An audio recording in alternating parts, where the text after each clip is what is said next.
সংবিধান আসলে জনগণ বাতিল করে দিয়েছে, কিন্তু তারপরেও আমাদের মেনে নিতেই হবে যে এখনও তো সংবিধান আছে। আমরা নতুন সংবিধান চাইছি, কিন্তু সেটি তো এখনও বাস্তবায়ন হয়নি। এবং নতুন সংবিধানের দাবি থেকে অনেকটাই কিন্তু এখন সরে আসা হয়েছে পরিস্থিতির কারণে। আমরা এখন মূলত বিষয়টা তো জুলাই সনদ নিয়ে, এই কারণেই তো সংবিধানের বিতর্কগুলো তৈরি হচ্ছে। তা আমাদের বিষয়টা হচ্ছে যে জুলাই সনদটাকে আমরা কীভাবে বাস্তবায়ন করবো, একটা আইনি ভিত্তি দিব আমরা, সেটা নিয়ে পুরো বিতর্কটা। এখানে আমার মনে হয় যে পুরোটা আবার সংবিধানের দিকে টেনে নেওয়ার কোনো দরকার নেই, এবং সেটাতে কিন্তু আগামী নির্বাচন বাধাগ্রস্ত হবে। তাই নাকি?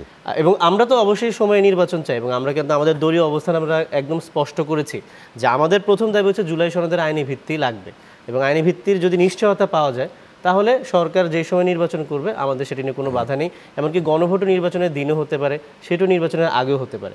এখানে বিতর্কটা তৈরি হচ্ছে আদেশ নিয়ে, যেটির সাথে বিএনপির সাথে একটা সরাসরি একটা কন্ট্রাডিকশন দেখা যাচ্ছে।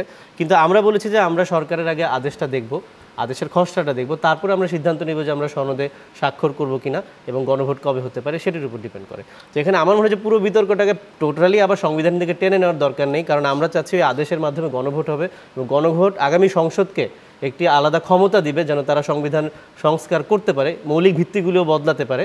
সুতরাং তখন কিন্তু এই সংবিধানকে সংস্কার করা হচ্ছে। আমরা যে নতুন সংবিধান চাইছিলাম সেটাও কিন্তু তখন তারপরে চলে আসবে, গণভোটের পরে চলে আসবে যে জুলাই সনদের ভিত্তিতে কি হবে।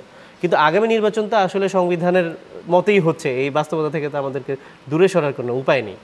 আমরাই বরং শুরু থেকে বলে আসছিলাম যে আমাদের একটা নতুন সংবিধান লাগবে, আমরা ৭২কে সংবিধানে ছুঁড়ে ফেলে দিতে চাই। তো জামায়াতে ইসলামী যদি তখন তাদের পজিশনটা ক্লিয়ার করতেন তখন কিন্তু জিনিসগুলো অনেক সহজ হয়ে যেত।